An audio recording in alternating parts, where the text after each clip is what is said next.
What's going on, guys? This is Franchise Play, aka Brian the Zeke. I got a Madden NFL 25 review. Yes, the game has been out a couple weeks, but I got the review going for you now. In the description, there is a link to the written review that I did on Bleacher Report. But for those who, maybe you don't like to read, it's fine with me, no problem. Here is a video review that I got for you that basically is to break down everything. Now, after Madden 13, which was a game that I liked, but it had some imperfections. It was the first year of the Infinity Engine, so it was a good step in the right direction in regards to that. But there were some things with missing franchise mode and things like that. So we got to see if things were cleaned up in Madden 25. So let's start off where we all start off, which is graphics and animation. It's curb appeal. It's got to grab us initially first, right? Now, I feel like I need to say this all the time with pretty much every sports video game that releases this year. Anybody that is looking for this huge visual jump right now on the last game in this particular current gen consoles, you're not going to get it. Pretty much every sports video game right now, these systems, the Xbox 360, the PS3 have maxed out. So you're not going to see huge graphical jumps. Now, with that said, there were a few little tweaks with Madden that I did notice. A few things with lighting. There's more player faces that are used in the game than there were before. So there were a few little things done, but then again, like I said, there wasn't a huge jump. But I liked the way Madden looked last year. I never had a problem with it. I didn't think that it automatically had to upgrade drastically. So I was pleased with the visuals as well as the animation. Moving on to what is probably, or not probably, is the most important thing, which is gameplay. There's some great things about the Madden gameplay, and I really think the greatness actually outshines some of the things that are imperfect. The offensive line blocks so much better than they used to. There's also higher awareness on the sidelines. Wide receivers don't just generally run out of bounds with no regard for the out of bounds line. They try to get their feet down. They don't just run their routes out of bounds. I like the tackling, the animation with the tackling, the whole concept of the way you can gang tackle. I like that a lot. I love the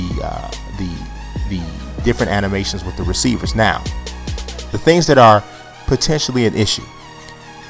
Something may happen in regards to the tuners or the sliders for offensive linemen. The offensive linemen have their play or their ratings have been boosted up, maybe a little too much, because sometimes it is very difficult to get pressure with a defensive line. It's almost like you have to blitz sometimes. That is something that needs to be tweaked. Now, I found a little bit of a fix for that with altering the sliders, and I shared those with you guys on a video before. But that aspect of it, to me, is the most imperfect part of the gameplay. If you find the right sliders, I think you can have an excellent gaming experience with Madden 25. Obviously, it's going to always have people that disagree, but that's been my experience. Now, let's move on to something that I think doesn't get enough attention in sports video games, period, which is the presentation, obviously the sound and so forth. Jim Nantz and Phil Simms actually are better this year than they were last year. Last year, I really did grow tired of the commentary much quicker than I have so far this year. There's much more conversational value between the two. They have banter that goes back and forth, somewhat similar to what you hear in NBA 2K, but I wouldn't say it's quite that good. Definitely still has a way to go in regards to that. It seems to me that a lot of times the EA Sports video games are a little bit slow in regards to implementing different things with the sound and the presentation aspect of the game. I'm still bummed out that there's no halftime show, really. I mean, a little spin of a few highlights, and then Daniel Bellini, the sideline reporter, comes in and she says kind of something. But there's so many things that could be done from a presentation standpoint that aren't being done. If there's injuries in the first half, you can get injury updates. I'd like to see injury information being held back until either halftime or your following week if you're playing a franchise mode. A lot of those different things, in addition to a halftime show, pregame show, postgame show, that sort of thing, that are not there. So, Not too bad, but not something that I'm wowed or completely blown away with, right? Let's move on to options and modes. This, to me, aside from the solid gameplay, this is where Madden really shines. Last year, Madden 25 took a beating for taking out things like the fantasy draft, taking out or altering the way traditional franchise mode operated.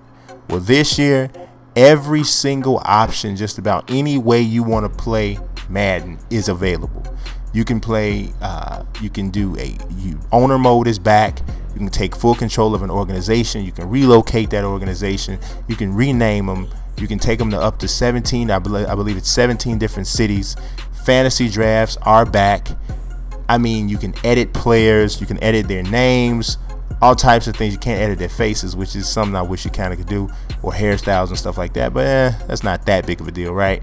But you can edit player names, heights, all of that. I mean, you have pretty much free reign of what you want to do. Then, of course, you also have Ultimate Team. It's back. They're implementing something more that has to do with chemistry that matches with play styles so that you can get the most out of your players. It's just an enormous feature set that is really the closest thing to an all-encompassing feature set that you're going to find in any video game football. I mean, it's really almost like left no stone unturned. There's a couple small little things that I might say, hey, it would have been better or would have been perfect if it included this. But for the most part, everything that I could see is reasonably requested is there. In addition, I almost forgot, you can import draft classes from NCAA football again. That was another thing that was missing. So overall, I like Madden 25. To keep it simple. Yeah, I like Madden 25. I think that the graphics and animation took a slight step up, more so the animation, because there are some new animations, different things you can do from a gameplay standpoint. I think precision modifiers is an excellent addition. It functions almost like the shot stick or the signature stick with NBA games, where you really get an opportunity to individualize each player when they have the ball in their hands. So if you have a guy, a Devin Hester, a Doug Martin, a LaShawn McCoy, one of those really slippery, elusive type of guys with the ball, you're able to chain moves and jukes and spins together to really create some really cool looking animations on the field. So I think that's something that is also deserves to be mentioned. Like I said, the huge feature set is the biggest winner, and it really brings a lot of replay value in for Madden 25 overall. So now let's take a look at what the numbers are, because we all win the ratings, of course. Got to put a number to it. In regards to the game, to the graphics and animation, I gave it a 9.25. I'm not going to take off because it looks the same as it did last year for the most part, because I already know from a system side that's the best that can be done right now. Gameplay and realism, I gave it a 9 besides outside of the imperfections. Sound and presentation is the lowest mark at an 8 because I still think there's a way to go with that. But modes and animations, I almost maxed it out. I gave it a 9.75 because there is very little here from a feature standpoint that I think that EA could do to make this better. If they give us this treasure chest of feature set on next gen, it's going to be amazing. That's the review, y'all. Peace. Thanks for watching.